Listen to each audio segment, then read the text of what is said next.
지금 준비해도 되나요? 지금 수능 준비 시작해도 되나요? 너무 늦었다고 생각하셔서. 근데 아직 사실은 수능 날까지 200일이 남았죠. 그러면 진짜 200일 동안 공부를 하면요, 다 할 수 있습니다. 그러면 하루 5시간 공부하면 지금부터 1000시간이 남아요. 그러면 또 되게 많게 느껴진다. 그쵸. 1000시간이면 우리가 그렇게 공부할 리도 없지만 국어, 수학, 영어, 탐구 첫 번째, 두 번째 과목 5과목으로 나눠서 200시간씩 공부할 수 있어요. 200시간이면 12,000분이고요.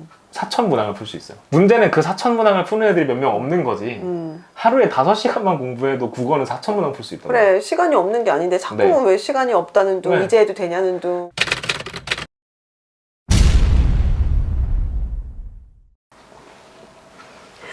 안녕하세요, 대치고 구독자 여러분, 대치고 공다경입니다. 오늘은 학생들 중에 그런 친구들이 있어요. 요새는 확실히 전에 비해서 정시 인원이 조금 더 많이 늘었다 보니까 조금 더 일찍부터 정시로 나의 길을 확정하고 고정하고 그냥 달리는 친구들이 있습니다. 그런 친구들을 우리가 이제 정시 파이터라고 이제 부르기도 하죠. 그런 친구들 같은 경우 이제 나름대로 이제 정시 전략을 잘 세워야 되는데, 근데 이 정시 파이터들이 이제 문제가 뭐냐면은 정시 때까지 최종까지 수시 친구들에 비해서, 수시를 올인하는 친구들에 비해서 이 친구들은 내신이 어쨌든 이렇게 주기적으로 한 번씩 있지만, 정시하는 친구들 같은 경우는 한참 뒤에 좀 시험이 있고 하다 보니까 생활 습관이 퍼지기도 하고, 그리고 또 공부 전략에 대해서도 쉽게 생각하고 좀 잘못 잡는 경우들도 있어서, 특히 이런 친구들이 그래도 하반기로 가게 되면은 나름대로 열심히 하겠지만 상반기에 조금 더 늘어지기 좋잖아요. 그래서 제가 최고의 정시 전문가 최고의 정시 전문가이지만 샤이가이신 엔젤스팀 대표님이신 입시센터 이응의 조영탁 센터장님을 모시고, 정시 파이터이고 그 다음에 재수생과 맞붙어 싸워야 되는 특히 고3 학생들 위주로 해서 우리 친구들이 상반기에 어떤 전략으로 어떤 지점을 좀 더 염두하고 신경 써야 되는지를 한번 모시고 말씀을 듣도록 하겠습니다. 소개 좀 해주세요. 네, 안녕하세요. 소개받은 엔젤스팀 조영탁입니다. 우선은 실제로 고3 학생들이, 그러니까 재수생들이야 좀 이제 뭐 한번 경험도 해봤고, 그리고 많은 학생들이 뭐 학원 같은 데서 이제 좀 관리를 받기도 하고 하면서 정시를 좀 차근차근 준비하긴 하는데, 사실 고3 친구들 같은 경우는 아무래도 고3 때까지도 한 9월 정도까지 수시로 굉장히 학교의 시선도 많이 좀 쏠려 있고 하다 보니까 이 친구들이 정말 각개전투해야 되는 경우들도 되게 많잖아요. 네. 그러면서 이제 좀 상반기를 어떻게 계획을 세우고 뭘 중점을 둬야 되는지 좀 잘 모르는 경향들도 많고 실수도 많이 하는데, 좀 우리 친구들한테 오늘 진짜 알찬 얘기들 좀 많이 좀 주셔야 돼요. 그리고 좀 학생들마다 그 성적대나 상황에 따라서 또 되게 이제 고민이 되는 지점이나 문제가 되는 지점들도 또 막 다 다를 거라서 여기에 대해서 이제 하나하나 좀 구체적인 팁을 좀 주셨으면 좋겠어요. 자, 우선은 먼저 그러면은 정시 파이터 모드로 간다라고 하면 무엇을 좀 더 신경 쓰고 해야 되는지 좀 얘기 좀 부탁드려요. 네, 일단은 제일 큰 문제점은 고3 입장에서 수능에 집중을 할 수 있는 시기가 굉장히 짧아요. 그쵸. 그러니까 8월 말 이후부터가 이제 수능에 올인할 수 있는 시기인 경우가 대부분이고, 그 전에는 본인이 얼만큼 내신 성적을 잘 챙겨놨는지 뭐 이런 성적대랑 상관없이 수능 이전에 정기고사와 그리고 세특 챙기고 뭐 이런 생기부를 관리하는 데 시간을 많이 쓸 수밖에 없다라는 게 근본적으로 고3 학생들의 불리한 점인 것 같아요. 이제 그러다 보니까 학생들이 나는 수능에서 특정 과목만 열심히 하겠다라고 하는 경우들이 많아요. 뭐 예를 들어서 나는 수학을 포기했다, 아니면 나는 과탐 중에서는 한 과목만 하겠다, 이런 식으로 본인이 이미 전략적으로 선택과 집중을 하겠다라는 이제 포장을 하면서 포기를 하는 경우들이 있는데, 이게 명분에 이제 최선을 그쵸. 잘 맞추겠다, 효율적으로. 네. 그렇죠. 이제 효율을 추구하겠다라고 하는데, 사실 저는 이 부분이 되게 위험하다고 생각하거든요. 왜냐면 이게 나중에는 내가 잘 본 과목을 골라서 이제 혹은 그 잘 본 과목들이 많이 반영되는 학교를 골라서 응시를 하는 게 맞지만, 지원을 하는 게 맞지만, 이거는 그냥 결과론적인 거고, 내가 애초에 과탐 2과목 중에 한 과목을 버리면 2과목을 다 잘 보는 거는 발생하지 않는 사건이 돼버리는 거죠. 그쵸. 네, 그래서 저는 일단 공부를 하실 때에는 성적대랑 무관하게, 대전제로서 말씀을 드리자면 성적대랑 무관하게 특정 과목만 전략적으로 하신다라는 거는 저는 위험하다. 그래서 다 공부하시고 나중에 준비 단계에선 다 공부해 놓으시고 시험에서 이제 성적표가 나왔을 때 그 성적표에서 좋은 거를 위주로 고르시는 이제 그런 좀 전략을 취하셨으면 좋겠다는 얘기를 처음에 드리고 싶고요. 네네.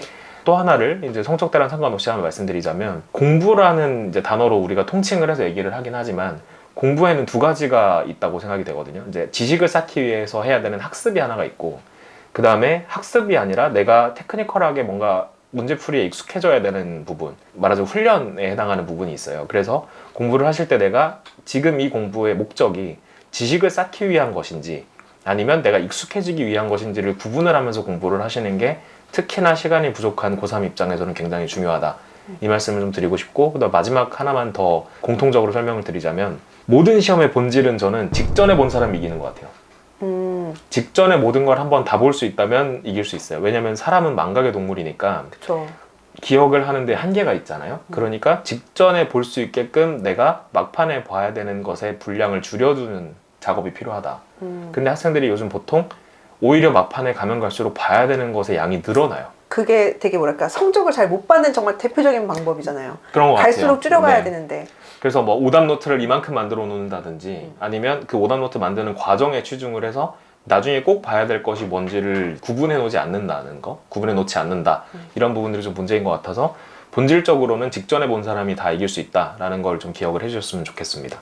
근데 확실히 왜 우리 수시 그 컨설팅 하다 보면은 네. 학생들이 이미 벌써 본인이 최저를 얼만큼 어떻게 맞추고 어떤 과목으로 어느 정도 선까지만 맞출지를 이미 세팅을 다 해놓고 오잖아요. 맞아요. 상담을 하다 보면. 네. 근데 이게 학생들 입장에서는 굉장히 매력적이잖아요. 그렇죠. 매력적인데 사실은 그 전략을 어쩔 수 없이 추구할 수밖에 없는 누군가도 있기는 하죠. 존재는 네. 하지만 그게 절대적인 대다수가 아닌데도 보면은 특히 수시 때 시즌 때 보면은 네. 좀 그런 경우가 너무 많은 것 같아요. 매력적이다 보니까. 네. 근데 이게 우리가 수시로 끝낼 수 있는지는 사실은 누구도 장담할 수 있는 거는 아니고, 그리고 정시까지 가게 되면 어쨌든 전 과목 다 이게 이쁘게 좀 봐야 되니까 너무 쉽게 어떤 특정 과목을 버리거나 하는 식으로 이제 전략을 짜는 거는 정말 말씀하신 대로 위험한 것 같아요. 대신에 이거를 좀 차근차근 3월 달부터 잘 해나가면 모든 과목들을 다 알차게 좀 잘 준비할 수 있지 않을까.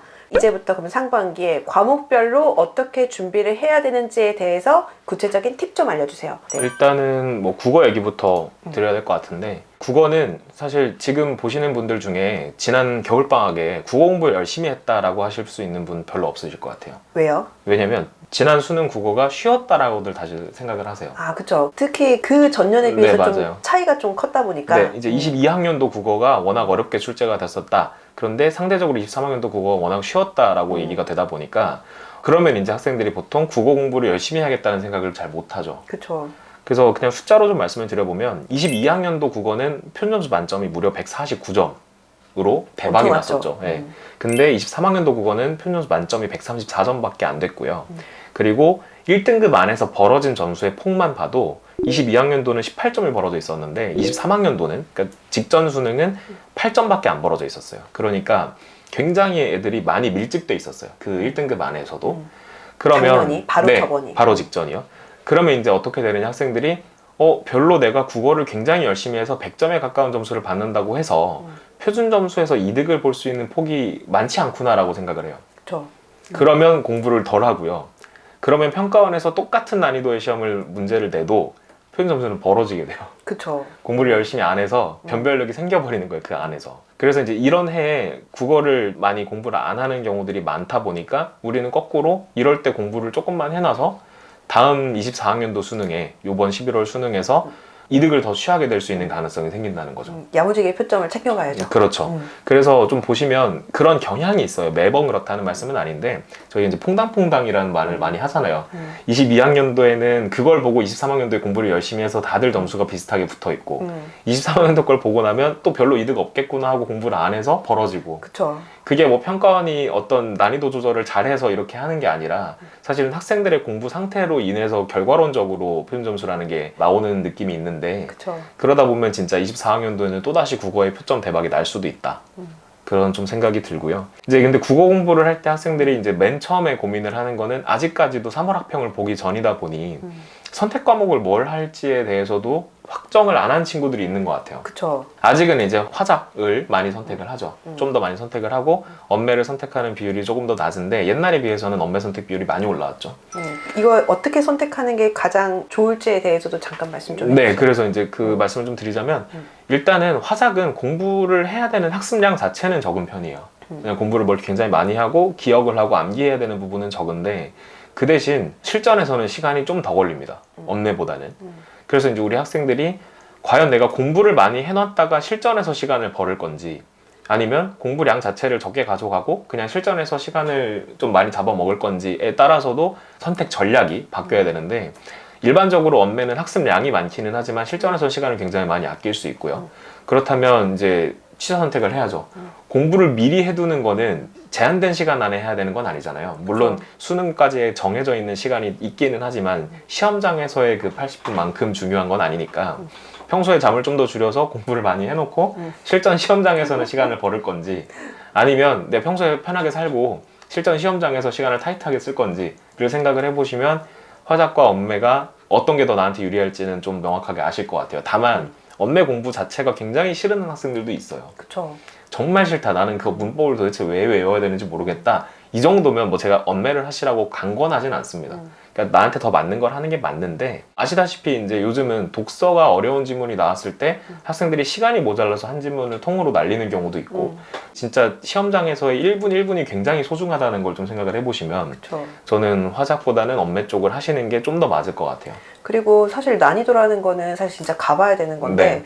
언매 같은 경우는 어쨌든 지문의 길이를 엄청나게 길게 가기는 힘들잖아요. 그렇죠. 하지만 화적 같은 경우는 경우에 따라서는 지문의 길이가 엄청나게 달라질 수도 있어서 네. 학생들이 되게 당황할 수도 있고, 네. 그 다음에 화작 쪽에 훨씬 더 강점이 있고 확실하게 평상시에 잘했다 하더라도 실제 상황에서 좀 더 당황하거나 하는 상황이 생길 수 있는데, 언매 사실 공부한 만큼 웬만하면 가져갈 수가 있는 부분이다 보니까 네, 보통 아무래도 이제 좀 뭔가 이제 예상치 못했던 뭔가가 이렇게 빡 터지는 어떤 상황이 생길 확률은 조금 더 적긴 하죠. 네. 제대로만 공부를 평상시에 해놓는다면 되게 좋을 것 같아요. 네. 네. 그러니까 소위 말하는 계산이 서는 과목이라는 거죠. 그쵸, 그쵸. 그러니까 언매는 내가 이만큼 알고 있으면 이만큼 맞겠다라는 게 좀 더 계산이 확실하게 서고, 화작은 어쨌든 읽어야 되는 텍스트 량이 늘어나는 것뿐만 아니라 판단의 영역이잖아요.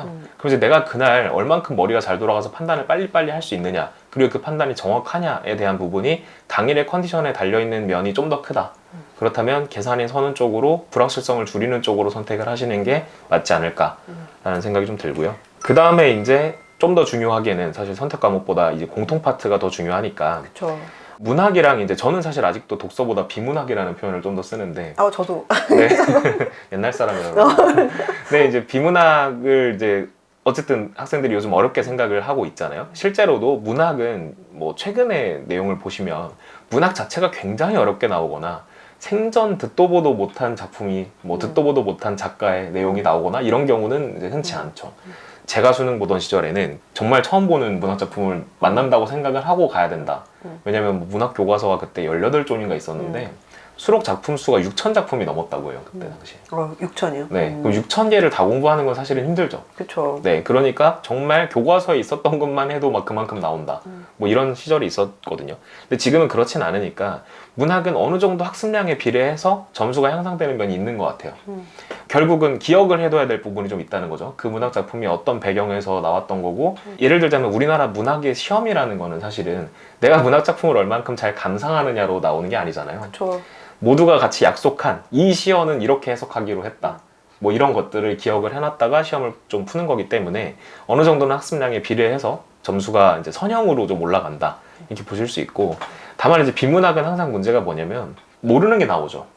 내가 처음 보는 내용이 나오고 내가 배경 지식이 전혀 없는 내용이 나올 가능성이 훨씬 높고요. 심지어 배경 지식이 있었다 하더라도 그 배경 지식이 항상 도움이 된다는 보장이 없습니다. 그쵸. 그래서 한 10년 전 얘기인데, 채권 가격과 이자율 문제였나요? 뭐 그런 이제 지문이 하나 나왔었는데, 그때 당시에 경제학적으로 봤을 때는 틀린 얘기가 지문에 있었어요. 근데 그래서 그거를 굉장히 많은 국어 선생님들도 막 이의제기도 하시고 했었는데, 결국 그 평가원의 입장은 뭐였느냐, 이거는 경제 시험이 아니다. 우리가 지문에 써놓은 내용을 바탕으로 하면 답이 이거다. 너의 배경 지식으로 풀었을 때 이게 답이 아니라고 해서 우리가 그걸 받아줄 수 없다. 이게 입장이었던 걸로 제가 기억을 해요. 네, 저도 근데 사실 그거 맞다고 생각을 해요. 저도 맞다고 생각을 개인적으로. 합니다. 네, 근데 네. 다만 잘못은 한 건 맞죠. 그쵸. 경제학 지식으로 봐도 틀리지 않게 만들었어야 되는데, 그쵸. 근데 어쨌든 이제 배경 지식이 있어도 소용이 없다라는 말씀을 드리기 위해서 한 말씀이고요. 이제 그러다 보니까 이거는 학습이 아니라 훈련이에요. 내가 어떤 지문이 나오고 어떻게 문항에 배성이 되어 있어도 맞출 수 있다 라는 식으로 이제 우리가 훈련 양을 확보를 해야 되는 게 필수적인데, 다만 이게 문제가 뭐냐면 문학처럼 공부를 하는데 딱 비례해서 선형으로 올라가는 게 아니라 계단식으로 올라가요. 한참 정체되어 있다가 내가 어느 순간 내가 독해력이 좀 늘었다, 혹은 답이 어떻게 배치되어 있는지에 대한 걸 찾아내는 스킬이 늘었다 했을 때 확 올라가고, 또 한참 정체되다가 또 확 올라가고 이렇게 되거든요. 그러다 보니까 그냥 단순히 공부를 많이 해서 늘어나는 것보다는 좀 더 까다롭죠. 변화하는 포인트가 나한테 언제 찾아올지 모르는 거예요. 그래서 지금부터 충분히 내가 훈련량을 좀 확보를 해주셔야 되는 게 필수적이고요. 그 다음에 또 하나는 이제 요거는 학생들이 그 성향에 따라서 좀 다르게 나뉘어지는데, 주로는 문과 학생들은 비문학 지문을 통독을 해요. 위에서부터 쭉 읽어보고 내가 그 기억나는 내용을 바탕으로 문제를 풀어요. 이과 학생들은 조금 더 분석적으로 발췌독을 하는 편이 좀 더 많아요. 그래서 요 내용이 있으니까 답이 요거일 수밖에 없다. 그 다음에 다시 돌아가서 보기 위해서 메모를 좀 해놓는다든지 아니면 지문에다가 체크를 좀 해놓는다든지 이런 경향이 조금 더 있고, 사실은 뭐 문이과로 구분할 일은 아닌데 어쨌든 본인에게 좀 더 맞는 스킬이 있을 거예요. 나는 그냥 계속 많이 읽어서 독해력을 상승시키겠다. 아니면 나는 좀 더 논리학적으로 이 지문의 내용이 이렇게 답으로 나올 수밖에 없다라는 거를 확실하게 찾겠다. 이제 이 두 스타일 중에서 나한테 좀 더 맞는 스타일을 빨리 찾으셔서 본인의 스킬을 좀 더 연마할 시간이 많이 필요할 것 같아요. 충분한 시간을 확보를 해야 된다. 네. 그럼 상반기에 꼭 그걸 해놔야겠네요. 저는 일단 나한테 뭐가 맞는지 정도는 알아야 된다고 생각해요. 나중에 이제 여름방학이나 이제 정기고사가 끝나고 나서 공부 양을 더 늘린다고 치시더라도 내가 최소한 통독 스타일인지 아니면 발췌독이 좀 더 맞는 스타일인지 정도는 알고 있어야만 시험장에서 테스트를 여러 번 해볼 수 있겠죠.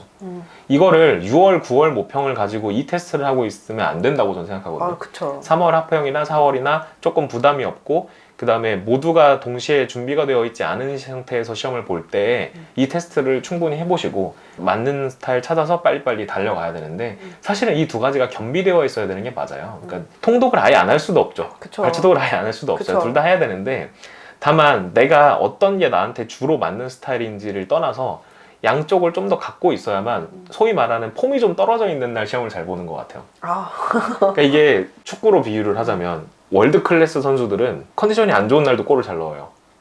어떻게든. 아, 그래요? 네, 어떻게든. 그러니까 왜 그게 뭐 폼과 클래스의 차이라고 하는데, 그러니까 요즘 조금 좋은 걸 뭐 폼이 좋다고 하고 그냥 그 선수의 기량 자체가 어나더 레벨인 경우를 뭐 클래스가 좋다 이렇게 하는 것 같아요. 그러니까 메시급 뭐 이런 얘기를 하는데, 근데 이제 그 소위 말하는 그런 선수들도 그런 게 있듯이 어떤 날은 내가 시험장에서 갔는데 국어가 잘 읽히는 날이 있을 수 있어요. 아, 그쵸. 근데 매일 그럴 수는 없잖아요. 맞아요. 아닌 수능 경우도 날, 있죠. 네, 수능 날 내가 안 읽혀요.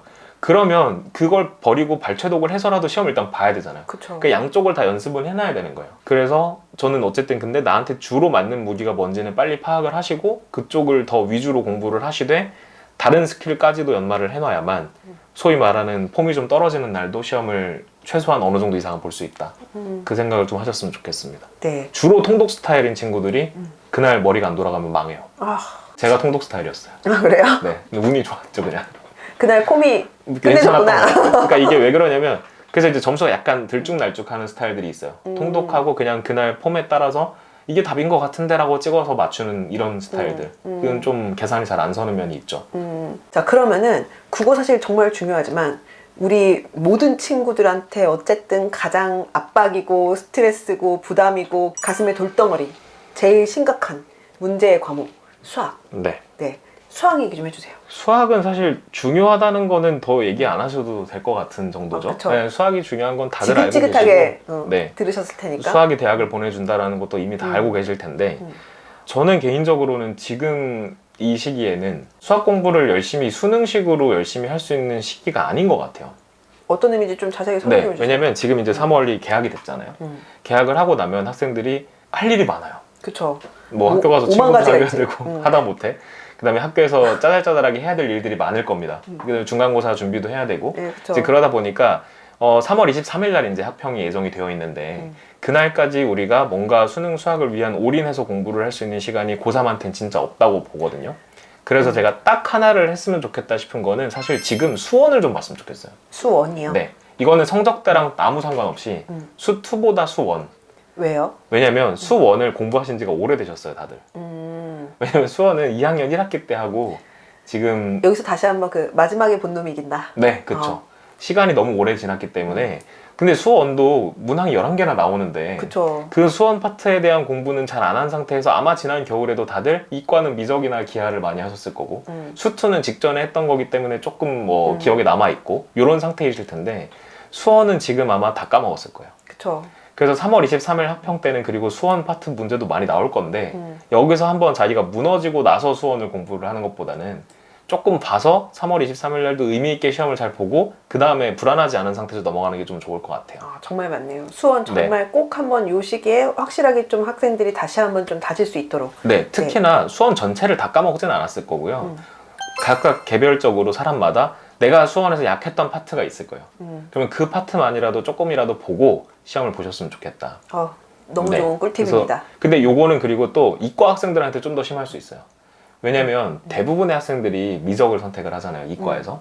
물론 기하 선택자분들 계시겠지만 그러면 미적을 공부를 하다 보면 수투나 파트가 거의 좀 겹쳐요. 그쵸. 겹치죠. 그래서 수투 미적을 동시에 하다 보면 미적이 공부량이 많아 보여도 사실은 수투랑 겹치는 것 때문에 해결이 되거든요. 그쵸. 그래서 수투는 자연스럽게 복습이 일부 되어 있다.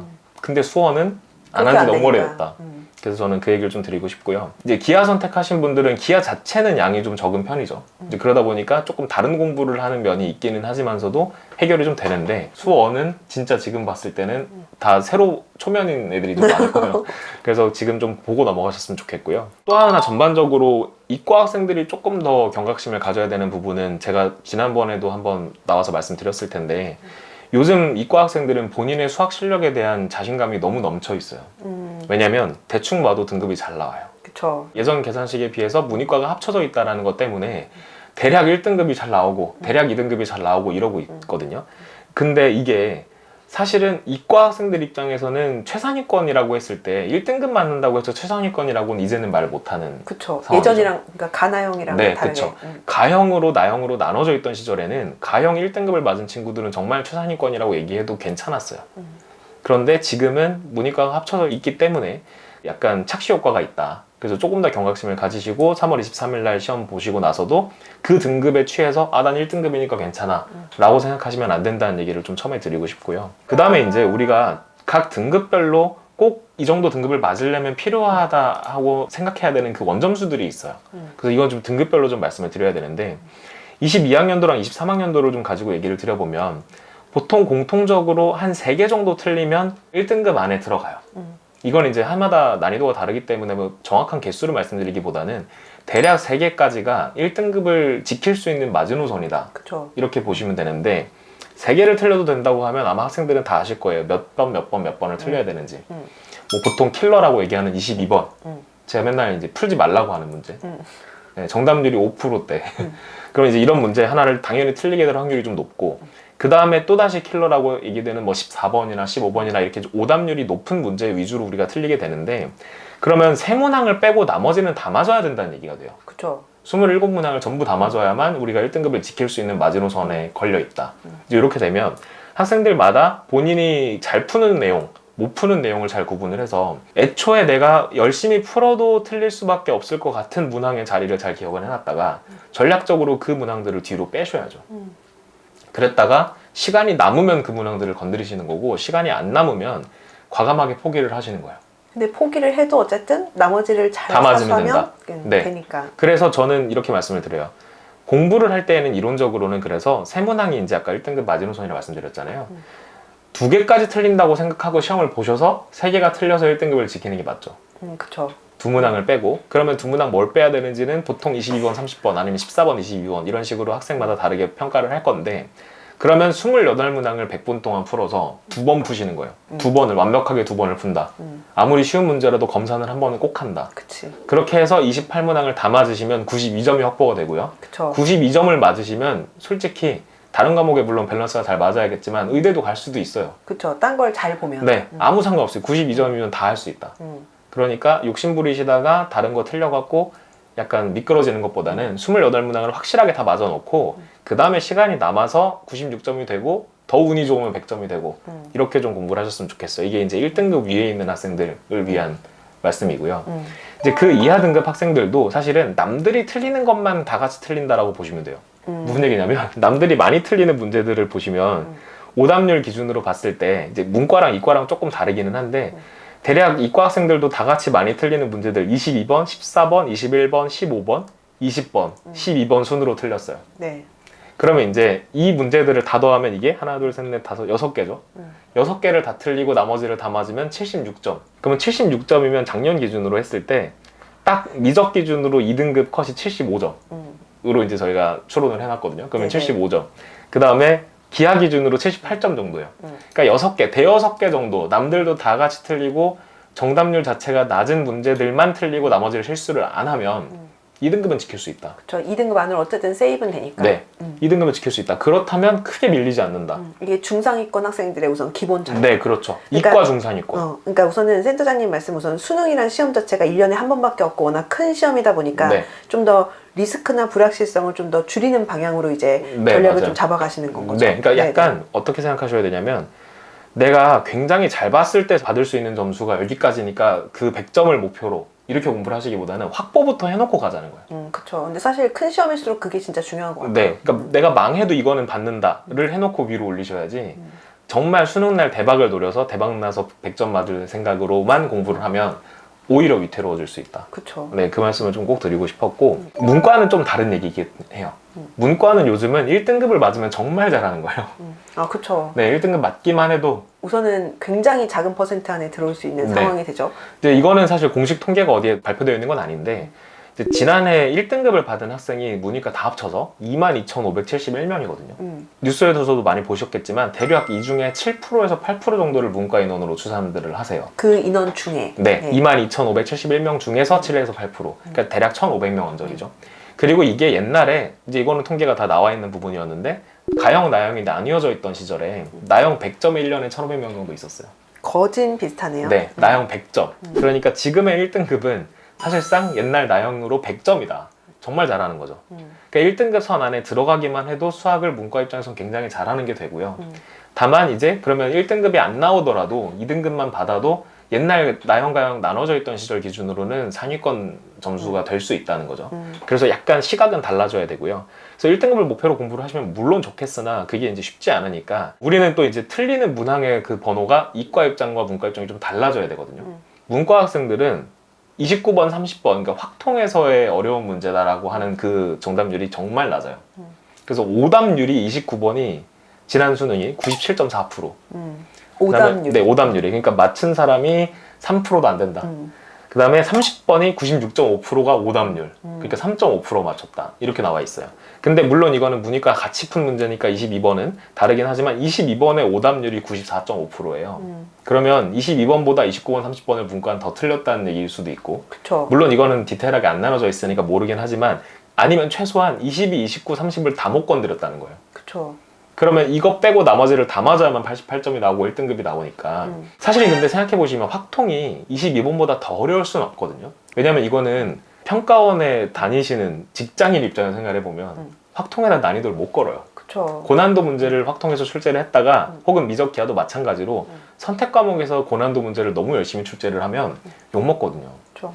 그러니까 공통 우선은 신경을 많이 학생들이 그래서 더 써야 되는 거고. 그렇죠. 네. 왜냐면 내가 어떤 과목을 골랐냐에 따라서 원점수 때문에 뭐 등급이 나눴다 이렇게 사람들이 생각을 하게 되면 평가 원장님이 또 사과를 하셔야 되니까 그거를 막기 위해서라도 공통 파트에서 굉장히 고난도 문제를 많이 출제를 하고 확통이나 미적 기하에서는 상대적으로는 덜 쓸 수밖에 없다, 힘을. 그렇다면 문과 학생들은 저는 확통에서 문제를 많이 맞는 게 되게 중요한 것 같아요. 그리고 따지고 보시면 지난해 29번 문제 제가 실제로 문제 봤거든요. 네. 29번, 30번을 정말 건드리지도 못하겠다 정도 문제는 아닌데도 불구하고 심리적인 영향도 좀 있는 것 같아요.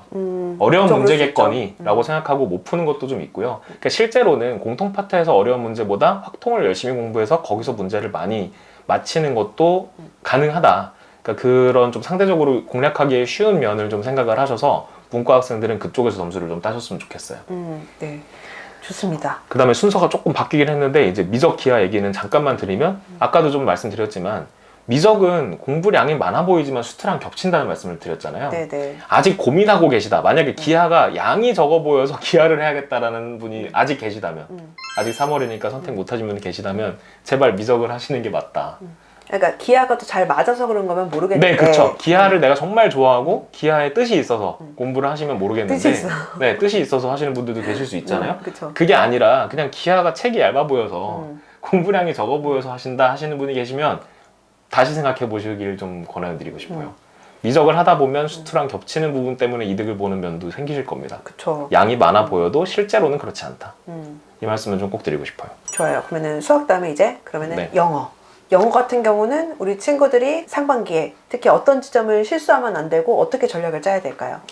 저는 사실 영어는 성적이 안 나오는 이유가 한 3가지 정도 있는 것 같아요. 3가지. 네. 어떻게 꼽을 수 있어요? 근데 첫 번째는 단어를 모른다. 단어, 그쵸. 이건 뭐 외국어니까 단어를 모르면 사실은 답이 없습니다. 그쵸, 노답이죠.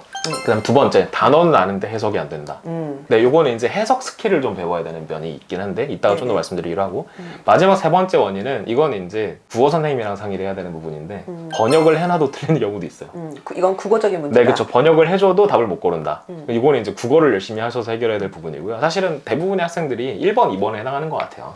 일단 단어를 모른다. 근데 이거는 사실은 제가 뭐 농담 삼아서 컨설팅에서 학생들이 그렇게 단어를 안 외웠다 하면 그거는 좀 맞아야 되는 문제다라고 생각하는데 근데 이제 이건 성의 농담이고 문제다. 네, 그쵸.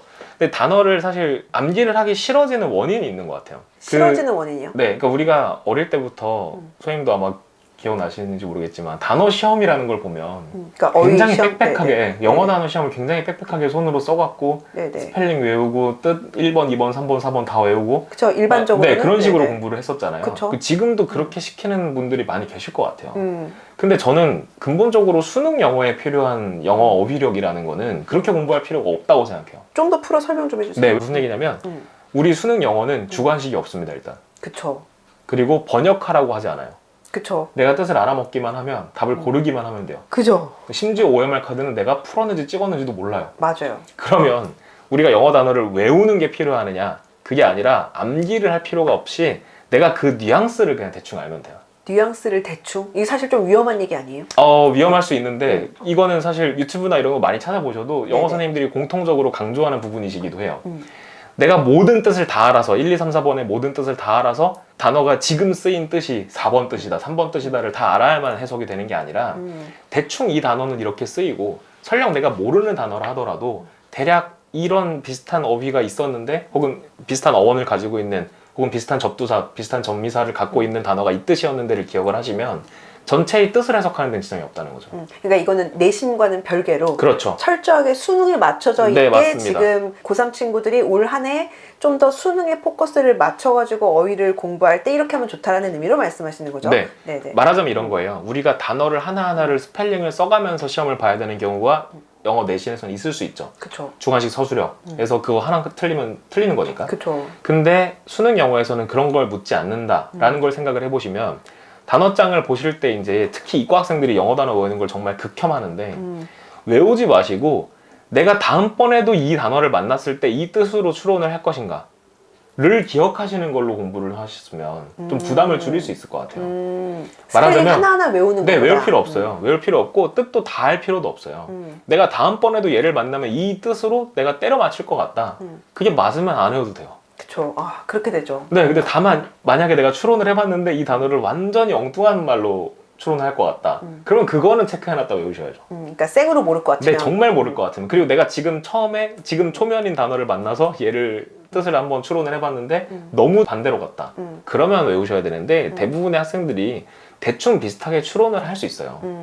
왜냐면 수능에 필요한 영어 단어의 개수를 보통 2,500개 정도로 얘기를 해요. 2,500에서 3,000개 뭐 이렇게 얘기하시던 것 같은데 여기에 기본 단어 다 포함이에요. 말하자면 애플, 펜슬 고이 뭐 이런 거. 다 포함해서 뭐 그 정도라고 얘기하시더라고요.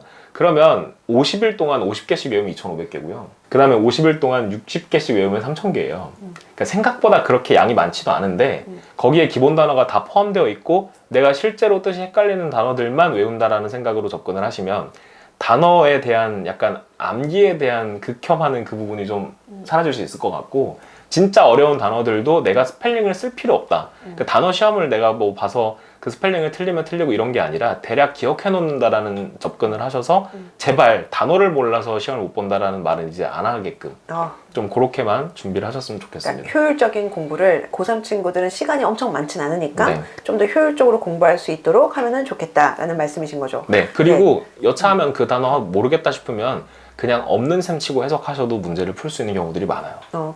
그러니까 많지 네, 않으면 많지 그쵸. 않은 네, 그 경우에. 말하자면 한 지문에서 내가 뭐 단어를 30개 모르겠다 이게 아니라 음. 두세 개를 모르면 그 두세 개 단어를 아예 없는 셈 치셔도 실제로는 해석이 잘 됩니다.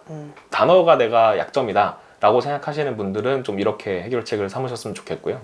그 다음에 이제 단어는 많이 아는데 해석이 안 된다. 이 부분은 이제 제가 아까 말씀드렸듯이 해석 스킬을 공부를 해서 풀어나가셔야 되는 부분인데, 앞서서 영어 해석도 이제 그 비문학 말씀 때랑 비슷하게 그냥 전체를 쭉 읽으면서 뜻이 잘 해석이 되시는 분들도 있고요. 그게 아니라 어떤 스킬을 좀 가지고서 내가 해석을 해야 되겠다라고 생각하시는 분들도 계세요. 그리고 수업을 많이 하시는 영어 선생님들도 두 파로 나뉘어져요. 전체를 통독해서 하는 분들과 스킬을 가지고서 해석을 하는 부분. 그러면 이제 우리 학생들도 결국은 공부를 할 때 내가 나만의 방식을 다 발굴해서 시험을 볼 수는 없잖아요. 그러니까 다른 사람들이 이미 만들어 놓은 스킬이나 이런 테크닉들을 습득을 해서 공부를 해야 되는데, 해석이 안 되는 분들은 빨리 지금 인강 사이트들의 패스 상품을 구매하셔서라도 선생님들 중에 나랑 해석 스킬이 제일 잘 맞는다 싶은 분을 빨리 따라가서 그 분의 어떤 풀 커리큘럼을 다 들으라는 얘기는 아니에요. 시간도 없고 그걸 다 들을 필요 없이 내가 나한테 맞는 해석 스킬 하나를 빨리 장착을 하시면 두 번째 문제점은 해결이 좀 된다. 그리고 마지막 세 번째 문제점, 해석이 되는데 답을 못 고른다? 이거는 국어 선생님이랑 상의를 하셔라. 네, 이렇게 말씀을 드릴 수 있을 것 같고요. 네. 조금 더 디테일하게 들어가 보면 우리가 영어 문법 한 문제 나오는 그 문법 하나를 맞히겠다고 영문법의 달인이 되는 거는 굉장히 부담스럽죠. 그렇죠. 그리고 효율성도 떨어지죠. 그러면 그 한 문제는 틀릴 수 있다고 치고 나머지에서 다 맞는다. 이것도 또 저는 아까랑 비슷한 얘기인 것 같아요. 내가 어차피 모든 영문법을 다 마스터할 수는 없어요. 한국 사람이니까. 그렇다면 시험에 나올 것만 문법 대략 공부해놓고 여차하면 그 한 문제를 틀려도 나머지에서 충분한 점수, 내가 목표로 하는 점수를 확보를 할 수 있게끔 이런 식으로 좀 준비를 하시는 게 필요할 것 같습니다. 특히 고3한테는. 네, 그러면은 1등급은 사실은 문제가 없는 거니까. 네, 네. 그렇죠. 좋습니다. 그러면 이제 탐구 과목 봐야 되는데, 탐구 과목 중에서 우선 그럼 먼저 과탐 네. 먼저. 네, 과탐 같은 경우는 그러면 상반기의 과탐 전략 어떻게 말씀드릴 수 있을까요? 이제 과탐 선택도 사실은 생각을 좀 잘 해보셔야 되는 게, 내가 암기에 뛰어난 사람인지 아니면 좀 더 훈련에 적합한 사람인지를 좀 생각을 하셔야 되는데요. 뭐 잘 아시겠지만 암기량이 많은 과목도 있죠. 뭐 지구과학원 같은 경우 암기량이 좀 더 많은 과목에 해당하고, 그 다음에 훈련량의 끝판왕은 물리원, 뭐 이런 식으로 좀 대별할 수 있을 것 같은데, 그래서 내가 아직 어떤 과목에 정말 무조건 이 과목을 해야겠다라는 확실한 판단이 서지 않으신 경우에는 이 부분도 좀 잘 생각을 하셔야 되는 것 같아요. 내가 암기파인지 훈련파인지. 아직까지 탐구는 선택 완전히 못한 친구들도 많을 있을 테니까. 수 있죠. 네. 네. 그리고 어떤 조합으로 선택을 하셔도요, 본인이 공부하는 과목 중에서 암기가 더 많이 필요한 과목과 훈련이 더 많이 필요한 과목이 나뉘어지긴 할 거예요. 물원 지원이면 좀 더 극명하게, 혹은 화원 생원이어도 생원 지원이어도 좀 더 나눠지긴 해요. 그러면 저는 상반기에는 최소한 일단은 암기가 많이 필요한 과목보다는 훈련이 많이 필요한 과목을 공부를 하셔야 된다라고 생각합니다. 왜냐하면 아까도 말씀드린 오늘 거의 핵심을 관통하는 게 직전에 본 사람이 이긴다. 그러면 암기는 지금 완벽하게 해놔도 까먹어요.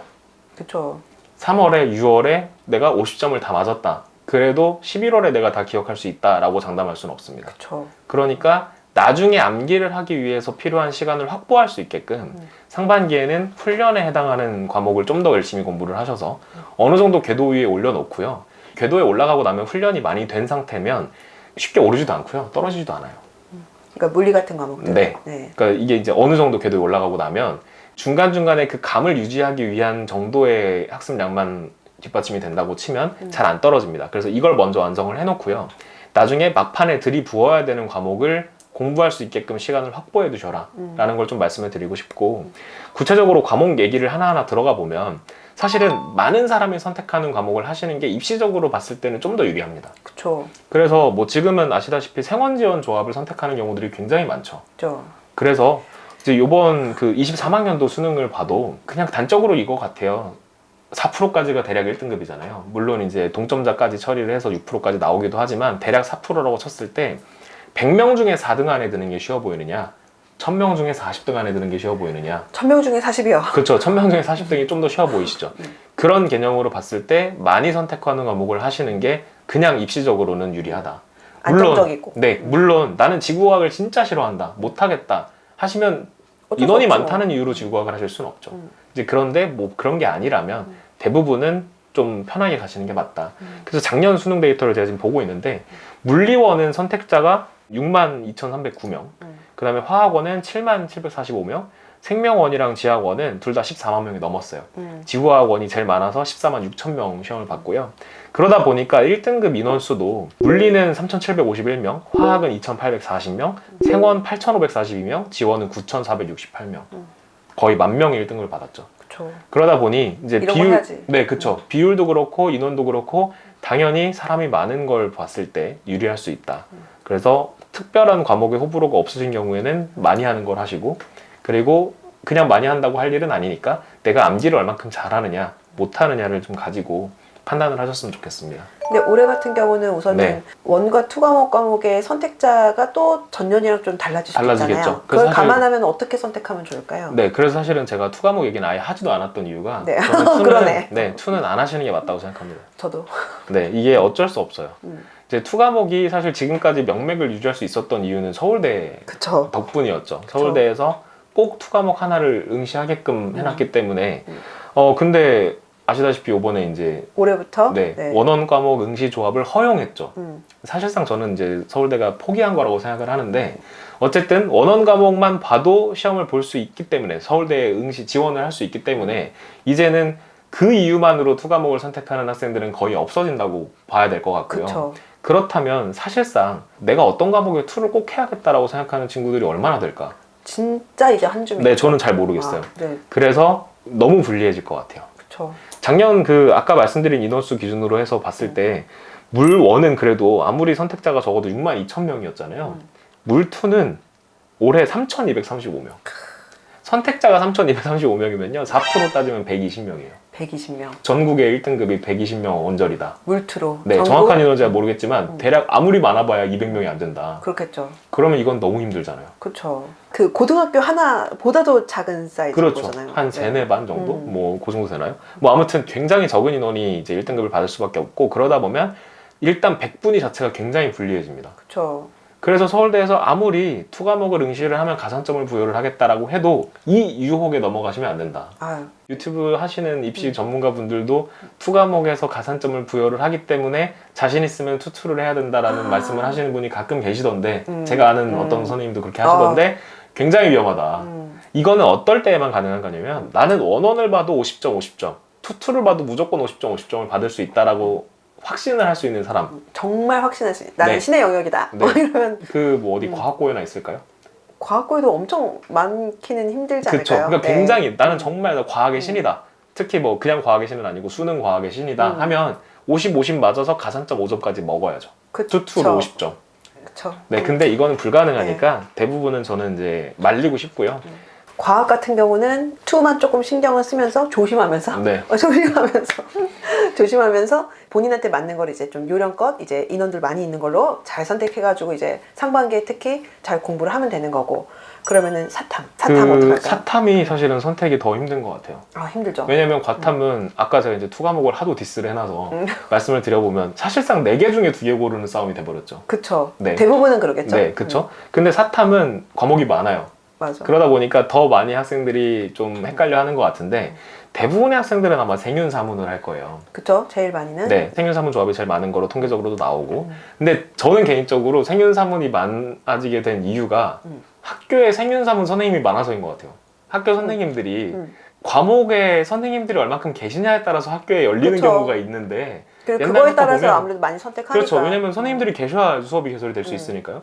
그럼 옛날부터 보면 윤리 선생님들이 많이 계셨고요. 저 고등학교 때도 보면 일반 사회 하시는 분들 중에서도 사회문화 선생님이 많이 계셨어요. 경제보다. 그쵸. 혹은 지금 기준으로 정치화법 같은 과목보다 일반 사회에서는 사문이 많고 윤리 선생님들이 많이 계셨어요. 그러다 보니까 학생들이 그 과목들을 내신에서 자연스럽게 많이 접하고 당연히 생윤사문을 해야 되는구나라고 생각을 하는 것 같아요. 그리고 학생들이 확실히 네. 내신으로 건드리지 않은 과목을 선택하는 거에 대해서 부담스럽죠. 손해가 엄청나다라고 생각하는 경향이 있어요. 뭐 맞습니다. 틀린 건 아닌데, 맞습니다. 틀린 건 아닌데 사실 네. 무조건 내신 한 과목을 선택해야만 꼭 되는 것도 아니지만 아니긴 보통은 해요. 그러더라고요. 네, 그래서 이제 여러 가지 이유로 생윤사문이 그렇게 인기가 많은 것 같은데, 저는 여기서 좀 걱정되는 부분이, 일단 사탐은 알고 있으면 무조건 답을 맞힐 수 있는 과목들이 있고 그렇지 않은 과목이 있는 것 같아요. 구분 좀 해주세요. 예를 말하자면 들면? 쌩암기가 되는 과목들, 역사, 음, 동아시아사, 세계사 이런 과목들이 조금 더 계산이 잘 서죠. 음, 물론 이것도 헷갈리게 문제 만들어내기 때문에 학생들이 훈련도 해놔야 되지만, 정확하게 내가 모든 동아시아사 세계사에 나와 있는 교과서 내용을 다 외우고 있다. 그러면 이건 틀리기 좀 쉽지 않아요. 그러니까 예측 연도까지, 가능하다. 네, 연도까지 싹 다 외우고 있고 내가 암기가 완벽하게 되어 있다 한다면 조금 더 갑자기 불의의 타격으로 뭔가를 틀리기는 좀 더 확률이 낮다. 그러니까 평소에 공부해서 시험 때 시간을 벌 수 있는 과목이라고 맞습니다. 앞에 나온 거랑 이제 네네, 일맥상통한 맞습니다. 거죠. 네, 그런 네네. 느낌이 있죠. 근데 일반 사회 과목들, 특히 경제, 사회문화, 정치화법 이런 것들은 당일날 판단이 굉장히 중요해요. 계산도 많이 해야 될 수 있고요. 이거는 윤리도 마찬가지긴 하죠. 윤리 부분도 결국은 내가 그날 그 텍스트를 읽고 맥락을 정확하게 파악을 해서 답을 고를 수 있느냐 없느냐가 점수를 결정하는 거라서 이런 과목들에 좀 더 적합한 분들과 암기에 자신 있는 분들은 또 전략이 달라져야 되죠. 그쵸. 그래서 저는 개인적으로는 동아시아사 세계사 하시는 걸 추천드리거든요. 두 개를. 네. 그래서 그냥 역사로 다 하는 거예요. 그러면 한국사도 어지간히 해결이 돼요. 동아시아사 하면서도. 그치. 그래서 어차피 해야 되는 역사 암기를 한국사, 동아시아사, 세계사로 다 해결을 하면 시험 당일날의 피로도는 굉장히 낮을 거예요. 그러니까 암기에 좀 자신 있고 자신 그게 있으시면. 좀 결이 맞는 친구들. 네네. 근데 적어도 제가 또 하나 걱정이 되는 거는 특히 문과 여학생들 기준으로 좀 걱정이 되는 게 시험 당일날 마지막 사탐 과목 볼 때 체력이 진짜 빠져 있어요. 아, 힘들죠. 네, 굉장히 힘들 거예요. 근데 그때 그 마지막 과목이 사회문화 선택하면 무조건 사회문화가 마지막 과목이거든요. 그러면 이제 거의 굉장히, 사람이 좀비가 되어 있는 상태에서 시험을 보고 그러면 알던 것도 틀린다. 그쵸, 실수하기 좋지. 네, 계산하다가 틀리고 읽다가 틀리고 판단이 잘못된다. 이것까지 좀 감안을 하셔서 마지막 과목에 내가 체력을 얼만큼 세이브를 할 수 있게끔 최소한 그러면 그 앞 과목이라도 빨리빨리 판단하고 30분 내내 풀로 쓰지 않아도 25분 정도의 시험 다 맞춰놓고 5분 쉬다가 시험 볼 수 있는 그 정도 조합은 전 좀 생각하셨으면 좋겠어요. 그러니까 좀 더 기계적으로 풀어갈 수 있는 부분들을 좀 섞어가면서. 네, 맞습니다. 그래서 저는 암기에 조금 나쁘지 않다 하시는 분들은 앞쪽 과목을 암기해서 빨리 해결할 수 있는 시험으로 뭐 동사세사가 쉽다 이런 얘기를 드리는 건 아니에요. 그렇진 않지만 상대적으로 불의의 타격을 입지 않을 수 있는 과목. 그러니까 경제, 사문 이렇게는 하지 마시라는 거예요. 둘 다 너무 힘들다. 너무 어려운 과목이고 둘 다 너무 판단력이 고도의 판단력이 필요한 과목인데 과목이 그때쯤 보면 사람의 체력이 너무 빠져 있으니까 저 기빨리는 과목인데 네. 앞에서 이미 기가 많이 빨려 있을 것이다. 네, 그걸 좀 막으셨으면 좋겠어요. 왜냐면 네. 이건 제가 경험담인데 저는 사탐을 4과목 하던 시절이었는데 네네. 그리고 그때는 이제 국사가 따로 있었거든요. 네네. 국사, 근현대사, 그 다음에 법과 사회랑 경제를 했었어요. 네. 경제 풀 때 진짜 지옥이었어요. 아, 그랬을 것 같아요. 네. 네. 평소에는 경제를 진짜 제가 좋아하고 했었는데 시험날 그렇게 4번째 과목쯤 되니까 한 5시 반쯤 풀었는데 그때 너무 힘들더라고요. 이 경험담에서 우러나오는 거니까 좀 그 우리의 에너지와 기력과 그 다음에 시간은 다 한정되어 있다. 한정되어 있으니까. 네. 그래서 네. 그걸 좀 생각하셨으면 좋겠습니다. 아, 네, 좋습니다. 그럼 이렇게 해서 우리가 과목별로 한 번씩 쫙 한번 훑어봤고 조금 더 이거를 시기별로 구분을 해서 어쨌든 우리 친구들이 고3 친구들, 정식 파이터인 친구들도 3월 이제 시작이 됐고 상반기에 조금 더 하반기보다 유념해야 되는 어떤 포인트들이 있을 거잖아요. 네. 여기에 대해서 시기별로 조금 더 구체적인 내용 좀 설명 좀 해주세요.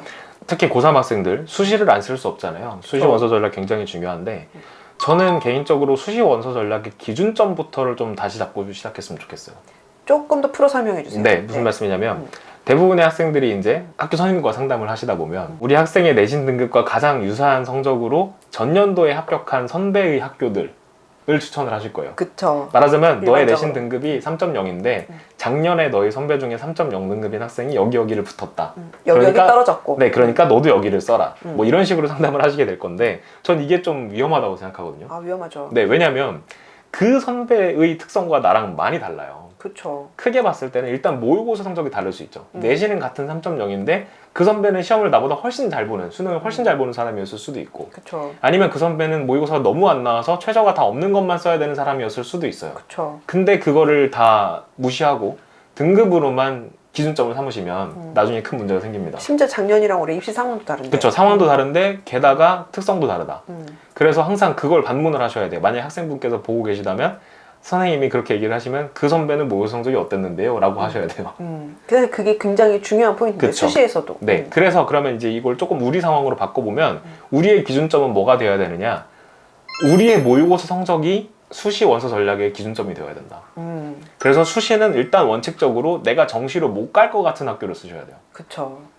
그래서 이제 저희가 농담삼아 하는 얘기가 있잖아요. 수시 합격자들은 네. 와 내가 이 학교를 합격하다니 하고 간대요. 네. 보통. 네. 정시 합격자들은 내가 이 학교를 합격하다니 이러고 그다음에 이제 수시에서 납치됐다라고 하는 학생들이 내가 이 학교를 왜 썼었지? 라고 한다고. 내가 이 학교를 썼다니. 네, 썼다니. 이렇게 네, 그래서 이제 이게 문제가 되는 게 그거죠. 아까 말씀드렸듯이 나의 선배의 내신 등급을 가지고 썼다 보니까 그 선배는 모의고 성적이 잘 안 나오는 학생이라서 최저가 없는 학교를 어떻게든 내신으로 가야 돼서 그 학교를 썼는데 나는 그게 아니었는데 선생님이 쓰라는 대로 썼다가 시험을 잘 본 거예요, 수능을. 그렇죠. 그럴 수도 있지. 네, 그런데 납치된 거예요. 그러면 반수를 하게 되죠. 그죠. 입시는 사실은 정시까지가 끝인 건데 네. 수시를 쓸 때도 우리는 그거를 생각을 해야 돼요. 네, 그래서 저는 항상 정시로 못 갈 학교를 수시로 쓰셔야 된다. 그렇게 해야만 원칙적으로 납치가 발생하지 않는다. 그걸 좀 말씀을 드리고 싶고요. 그러다 보면 이제 이거를 위해서 우리가 3월에 할 일은 뭐고 6월 이후에 할 일은 뭐냐. 생기부가 관리를 좀 하고 계신 분과 그렇지 않으신 분을 좀 나눠야 될 것 같아요. 생기부를 열심히 관리를 하고 계신 분들은 중간고사 전까지 무조건 남은 상대평가 과목들에 올인하셔야죠. 내신을 일단 극대화를 한다. 그쵸. 그래서 보통은 한 3과목 정도 남아 있으실 거예요. 3과목에서 4과목, 뭐 조금 더 적으신 분들도 계실 텐데 이 남아있는 잔여 과목들을 최선을 다해서 준비를 하시는데 다만 대부분 어차피 수능 특강으로 진도가 나갈 겁니다.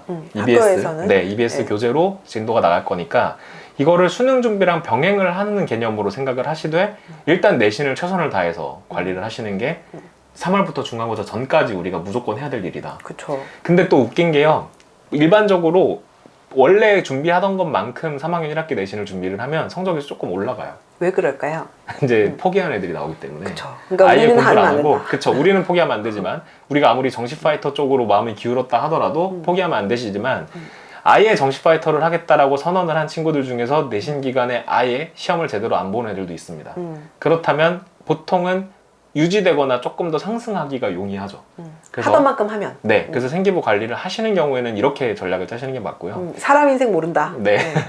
그 생기부 관리가 좀 중요하지 않으신 경우에는 좀 더 정기고사에 물론 응시를 열심히 하시고 준비하셔야긴 하겠지만 조금 더 수능 기초 준비하는 데 포커스를 맞춰주셔서 아까도 말씀드렸지만 대부분 수능 특강으로 이제 진도가 나갈 건데 EBS 교재가 출판되는 진도에 내가 따라잡히면 안 되거든요. 그러니까 내가 다음 책이 나왔는데 앞에 걸 이미 아직 안 풀었다. 그럼 일단 문제가 생기기 시작한 거예요. 그쵸. 그래서 그 책 진도에 따라잡히지 않기 위해서라도 수업 진도에 맞춰서 그 과목에 대한 개념 확인을 하는 정도로 수능 준비에 총력을 기울이시는 게 맞아요. 그건 이제 중간고사 전까지든 후까지든 마찬가지긴 한데 관리가 중요하지 않으신 경우에는 정기고사 진도를 나의 수능 기초 개념을 확인하는 진도로 쓰자라는 쪽으로 하고. 말씀을 좀 드리고 싶어요. 네. 그러면은 중간고사 이후부터 6평 정도 선까지. 네. 이때는 그러면 어떻게 해야 될까요? 이제 중간고사를 보시고 나면 6평 전까지 기간에는 당연히 6평 준비를 하는 게 맞는데 이 6평의 의미라는 거는 저는 사실 6평을 잘 봐야만 된다고 생각하진 않아요. 그게 무슨 의미예요? 6평을 굉장히 잘 본다고 해서 도움이 되기도 하지만 도움이 안 되는 경우가 더 많다. 이를테면 6평에 내가 수학을 100점을 받았다. 이 친구들은 보통 그 이후에 수학 공부를 덜 하게 돼요. 그쵸. 사람 나는 인지라. 나는 100점이다. 근데 문제는 6평에는 두 가지 문제점이 있죠. 일단 전범위가 아니다. 두 번째는 선수 입장을 다 안 했다. 그쵸. 네. 뭐 여러분들이 이게 중요하죠. 네, 굉장히 두려워하고 계시는 반수생, 재수생들이 다 안 들어왔기 때문에 어차피 6평을 내가 다 맞거나 뭐 100분위가 엄청 잘 나오거나 해봐야 그런 의미는 없어요. 다만 어떤 의미가 있느냐, 내가 지금까지 준비를 해놓은 거에 대한 점검을 할 수는 있죠. 그래서 국어, 수학, 영어, 그 다음에 탐구의 한 과목 정도, 그러니까 암기 과목 제외하고 이제 우리 상대적으로 내가 선택한 과목 중에 암기에 좀 더 초점이 맞춰야 되는 그 과목 제외하고 한 과목까지를 나의 현재 위치를 점검하시는 데 좀 총력을 기울이시는 게 맞아요. 그래서 6평 전까지는 일단 그런 유혹이 있을 거예요. 단기간에 성적을 올릴 수 있는 방법으로 암기 과목 하나를 잡아서 1등급을 만든다. 6평 때 1등급을 하나 받겠다. 이런 경우들이 있는데 저는 그건 좀 안 하셨으면 좋겠고 장기 기억을 유지할 수 있는 과목에 집중을 하셔서 나의 위치를 파악하는 준비를 중간고사 이후부터 6월 모평 직전까지 하시게 될 거다. 그 다음에 이제 여기에 이어서 중간고사 결과가 이제 나와 있잖아요. 이렇게 되면 그러면 중간고사를 보고 나서 6평을 보고 나서 이제 우리가 기말고사 볼 때까지를 생각을 해보시면 이때가 이제 내가 기말고사까지 열심히 봐야 되느냐, 기말고사는 이제 포기해야 될 단계가 됐느냐가 결정이 나 있어요. 아쉽게, 그러니까 굉장히 안타까운 얘기지만 중간고사를 이미 못 봤다. 그래서 생기부 관리가 내가 열심히 하고 있는 중이었는데도 기말고사가 특별히 의미가 없어졌다일 수도 있어요. 그렇게 되면 이제 본격적으로 수능 준비를 하시면서 암기 과목의 비중을 높이기 시작하셔야죠. 이제부터는 까먹으려고 해도 까먹을 시간이 얼마 안 남은 상황이에요.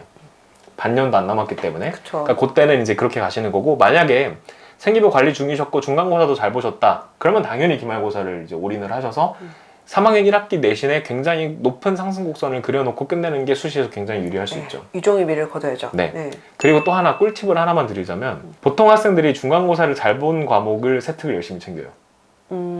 애착이 생기거든요. 좀 그래. 네. 맞아. 좀 사람이 그런 애착이 생겨요. 사람인지라. 네. 그리고 학교 선생님들도 좀 더 신경을 써주세요. 얘 잘 봤으니까. 근데 저는 역으로 가야 된다고 생각해요. 내가 중간고사를 못 본 과목의 세특에 좀 더 열심히 해야 돼요.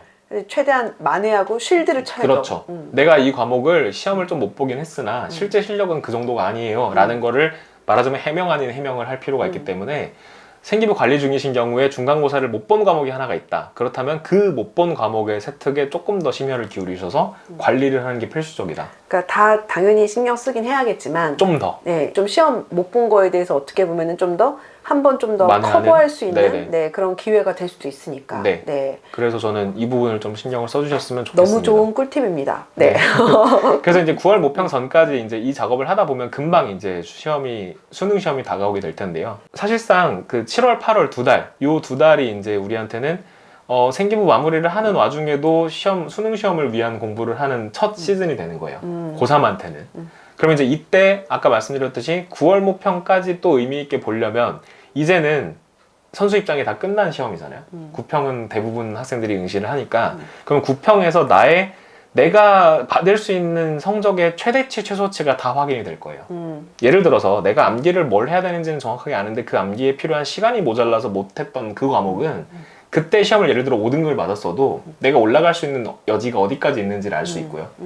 그게 아닌 과목에 대해서는 이제 내가 맥시멈 해도 여기까지겠구나라는 판단이 설 거예요. 그리고 이게 우리의 수시 원서 전략의 기준점이 되는 거죠. 그렇죠. 그게 이제 기준이 되고 그걸 바탕으로 해서 이제 네. 원서를 쓰게 되는 거죠. 결국에는 이제 수시 원서에서 어쨌든 절대적인 기준은 수능에서 우리가 어느 정도까지 갈 수 있느냐. 그치, 갈 수 있는지 기대 점수가 어느 정도쯤이 될지를 가지고 사실은 써야 되는 건 거죠. 네. 네. 그래서 일단은 크게 봤을 때 여름 정도까지의 전략을 말씀을 드릴 수 있었던 것 같고요. 상반기까지. 네. 네. 그래서 이게 여름이 지나고 나면 정말 시간은 금방 갑니다. 그렇죠. 왜냐면- 그때부터는 뭐 이제 그냥 달리는 거죠. 네, 보통 8월 초가 이제 수능 D-100일. 그 다음에 이제 9월 초는 한 7, 80일 남아있잖아요. 그러고 나면 그냥 금방 다음날 눈 떠보면 수능이에요. 그래서 그때는 뭐 특별히 어떤 거를 하셔라라고 말씀 안 드려도 다 같이 열심히 그냥 목숨 걸고 하는 시기이고요. 근데 그게 아니라 9평 전까지는 사실 학생들마다 정신 못 차리고 공부 안 하는 친구들도 많고 편차가 좀 있죠. 네, 편차가 있기 때문에 이제 한번 그 체크 포인트를 말씀을 드려봤습니다. 아, 네. 좋습니다. 지금 정시 파이터들이 아무래도 이게 조금 시간이 있다라고 더 생각을 하기 마련인지라 좀 더 특히 상반기에 좀 편차가 있기가 쉬운데 네. 이렇게 센터장님이 말씀해 주시는 어떤 그런 포인트들을 좀 더 염두에서 좀 플랜을 짜고 하면은 실수가 확실히 좀 줄 것 같아요. 자, 그러면 조금 센터장님께서 이 친구들에게 좀 더 나 이 꿀팁까지는 내가 줄게 라고 할 만한 부분들이랑을 좀 얘기해 주시면 좋을 것 같은데 일단은 뭐 이게 많이 나오는 질문 위주로 좀 말씀을 드려보고 싶어요. 아, 네네. 특히 정시 파이터 분들이 두려워하는 것들. 그 중에서도 문과 정시 파이터 분들. 아, 무섭지. 네, 이과의 침범, 뭐 걱정 많이 침공을 하죠. 한다. 굉장히 걱정 많이 하는데 그 워딩 진짜 이거 누가 만들었는지 정말 침공이요? 네, 대단한 워딩이죠. 아주 그냥 귀에 쫙 박히게. 네. 근데 소장님이 네. 최근에 이과에서 문과로 교차 지원해서 온 학생들의 아, 네. 기대 소득이 별로 높지 그거, 않다 네. 뭐 이런 영상도 네. 있었는데 아, 보셨구나. 네. 근데 이제 그 뭐 기대 소득 이런 걸 다 떠나서 저는 개인적으로 이과가 침공한다라는 이 표현이 잘못됐다고 생각해요. 설명 좀 해주세요. 왜냐면 자꾸 옛날 얘기를 해서 죄송하지만 21학년도까지가 이제 가형과 나형이 나눠져 있었고 문이과가 구분이 되어 있었던 시절이었잖아요. 통합 수능이 아닌. 그때 인원이 이과가 15만 명 안쪽이었고 14만 명쯤이었고 문과가 27만 명이었어요. 훨씬 많았죠. 네. 그러면 지금은 저희가 저번 영상에서도 말씀드렸었을 텐데 제가 나왔을 때 이제는 문과보다 이과가 더 많은 세상이 됐고 22만 명 조금 넘는 이과 인원과 20만 명 정도 되는 문과 인원이 합쳐서 42만이에요. 그러니까 인원은 전체 인원은 비슷한 거죠 옛날이랑. 그러면 애초에 지금 이과가 이렇게 많아진 이유가 원래는 문과에 올 애들이 이과로 시험을 본 것 뿐이에요. 그쵸. 그러니까 원래 문과가 대학 가기가 훨씬 힘들었던 게 맞아요. 27만 명이었기 때문에. 다만 얘네가 시험만 이과로 봤다가 다시 문과로 지원을 하는 거예요. 그러니까 얘네는 애초에 문과에 올 애들이었다. 가형, 나형으로 나눠놨으면 애초에 문과에 있을 애들이었으니까 얘네가 침공을 해서 우리가 뭔가 손해를 본다라고 생각은 안 하셨으면 좋겠고, 이 얘기가 납득이 안 되신다 한다면 저는 이렇게 말씀드리고 싶어요. 이미 벌어진 일이기 때문에 이거를 두려워하시면 안 된다. 이건 이미 변수가 아니라 상수돼요. 이미 벌어진 일이니까 그거보다 더 열심히 해서 그냥 잘 간다 이렇게 생각을 하셔야지. 맞아. 이과 애들 넘어오는 거 싫어요. 뭐 없애주세요. 못해요. 그쵸. 네, 그렇기 때문에 이거는 좀 받아들이실 필요도 있고, 저는 애초에 좀 더 지나서는 얘네가 원래 문과 애들이었다. 돌아온 게 아니라 원래 문과 인원으로 생각하시자. 네, 그래서 저는 사실은 문과 친구들이 고민을 하거나 걱정할 포인트가 아니라 그 이과 친구들이 사실 손해본 거죠, 걔네들이. 아, 그렇다고 볼 수도 있죠. 어떤 의미에서 네. 보면. 그래서 너무 걱정하지 않았으면 좋겠어요. 네. 걱정 많이 하는데 친구들이. 원래 문과가 대학 가기가 훨씬 힘들었습니다. 애초에. 그래서 그거는 예나 지금이나 똑같다. 라고 좀 말씀드리고 싶고요. 그 다음에 이제 좀 자주 등장하는 질문 중에 하나가, 이제 뭐 특정 의대나 아니면 자연계열 같은 데에서 확통 선택하고서도 갈 수 있는 학교들 이런 게 좀 있어요. 그러다 최근에 보니까 이슈가 됐죠. 네네. 네. 그러다 보니까 이제 이런 거에 관심들 좀 많이 가지시는데, 저는 개인적으로는 이건 이제 교육부에서 싫어하실 얘기지만 우리나라가 그럼 과연 통합 수능이 진짜 됐느냐? 안 됐다고 봐요. 그쵸. 네, 왜냐면 문과 쪽 모집 단위에서는 이제 제한을 안 해놨기 때문에 소위 말하는 교차 지원이 가능한 거고, 교차 지원이라는 말 자체도 사실은 잘못된 거죠, 그렇게로 따지면. 근데 어쨌든 그게 가능한 거고, 자연계열 쪽에서는 여전히 대부분의 학교들은 수학, 과학에서 필수 응시 제한을 하고 있죠. 근데 이게 만약에 폐지가 된 경우라 하더라도 우리가 문과에서 이과 쪽으로 지원을 하는 거는 애초에가 어렵습니다. 그래서 이 부분은 뭔가 제도가 변하고 그런 이슈가 되니까 관심들을 많이 가지실 수 있기는 한데, 실제로는 우리의 입시에 도움은 안 된다라고 보시는 게 맞다. 그래서 그러니까 이게 내가 이제 굳이 그거를 염두를 하면서 뭔가 네. 플랜을 짜거나 하기보다는 네. 그냥 사실 요번 고3 친구들은 그냥 흘러간 대로 가야죠. 맞습니다. 네. 그래서 이제 대표적으로 24학년도에 바뀌는 게, 성대 의대가 미적 기하를 필수 응시를 하는 걸 제한을 폐지했다. 그러니까 확통으로도 갈 수 있다라는 이슈가 있었는데, 성대가. 네, 성대 의대가. 근데 그쵸, 성대. 근데 성대 이제 전체가. 네, 근데 의대가 이제 자꾸 이슈가 돼서 말씀을 드렸는데, 근데 문제는 뭐냐면 과탐 한 과목 이상 응시는 유지가 됐어요. 그러니까 이게 확통 사탐으로 갈 수 있다는 뜻은 아니에요. 그쵸. 그러면 최소한 확통 하나, 과탐, 사탐 하나씩 이렇게를 봐야 되는데 이럴 수 있는 사람은 없다는 거죠. 그래서 어차피 우리는 문과랑 이과랑 구분이 되어 있는 수능 체제에서 정시를 치르는 것이 맞다. 이렇게 좀 생각을 해주셨으면 좋겠고요. 그 다음에 또 많이 나오는 질문이 이제 특히 고3들, 지금 준비해도 되나요? 지금 수능 준비 시작해도 되나요? 이런 질문 많이 나와요. 저는 진짜 왜 질문하는지도 잘 모르겠어요. 근데 이제 뭐 두려운가 봐요. 너무 늦었다고 생각하셔서. 근데 아직 사실은 수능 날까지 200일이 남았죠. 그러면 진짜 200일 동안 공부를 하면요, 다 할 수 있습니다. 제가 이제 흔히 하는 얘기로 학생들한테 하루에 5시간은 공부할 거 아니냐라고 물어봐요. 고3인데 그래도 하루에 5시간을 해야 되잖아요. 그러면 하루 5시간 공부하면 지금부터 1000시간이 남아요. 그러면 또 되게 많게 느껴진다. 그쵸. 1000시간이면 우리가 그렇게 공부할 리도 없지만 국어, 수학, 영어, 탐구 첫 번째, 두 번째 과목 5과목으로 나눠서 200시간씩 공부할 수 있어요. 물론 그렇게 하는 사람은 없겠죠. 없지만. 그럼 국어를 200시간 공부를 하면 우리가 몇 문제를 풀 수 있는지를 생각을 해보시면 45문항을 80분에 푸는 시험이잖아요. 그러면 대략 2분쯤 걸리는 거고, 한 문제에. 조금 더 어렵게 생각해서 3분씩 걸린다고 쳐도 네네. 200시간이면 12,000분이고요. 4,000문항을 풀 수 있어요. 한 문제당 3분 잡으면. 나는 이런 식으로 생각을 해본 적 없는데. 네, 근데 저는 200시간. 네, 이렇게는 제가 좀 많이 생각해보는 편이고, 제가 컨설팅 때도 학생들한테 많이 얘기해주는데, 문제는 그 4,000문항을 푸는 애들이 몇 명 없는 거지. 하루에 5시간만 공부해도 국어는 4,000문항 풀 수 있더라고요. 그래, 시간이 없는 게 아닌데 자꾸 네. 왜 시간이 없다는 둥, 네. 이제 해도 되냐는 둥. 그러면 4,000문제를 풀었는데 국어 1등급이 안 나왔다. 그런 친구가 있을까요? 그 안에서 그런 거죠. 적어요. 사실은. 네. 굉장히 적을 거예요. 4,000문항을 실제로 열심히 풀었는데 1등급이 안 나온다? 혹은 1등급이 꼭 아니더라도 우리 학생이 원하는 성적이 안 나온다? 잘 없다. 그러니까 시간은 충분합니다. 열심히 하면 된다. 그러니까 하면 된다. 아직 늦지 하면. 않았어요. 네. 안에서 그렇지. 그 다음에 또 고3 학생들 많이 하는 얘기. 재수생들이 무섭다, 너무. 내가 과연 그들과 싸워서 이길 수 있겠는지가 겁난다. 최근에 뉴스에 많이 나왔더라고요. 모 국회의원 의원실에서 그 평가원 자료를 이렇게 받으셔서 공개를 하셨던데, 그것 때문에 더 많이 이 두려움이 생긴 것 같아요. 재수생들이 하도 뭐 시험을 잘 봤다 하니까. 근데 그것도 이미 상수죠. 그쵸. 재수생들이 이미 공부를 벌어진 잘할 거예요. 수밖에 없는 거는 정말 당연합니다. 왜냐하면 시간이 훨씬 많고요. 1년이라는 시간을 더 재투자를 해서 도전을 한 거기 때문에 그쵸. 당연히 더 잘 볼 수밖에 없어요. 그렇지만 우리가 그걸 두려워해서 나는 정시를 못 갈 거야, 재수생한테 밀릴 거야 라고 생각을 하고 있기에는 뭐 우리가 걱정해봐야 소용이 없어요.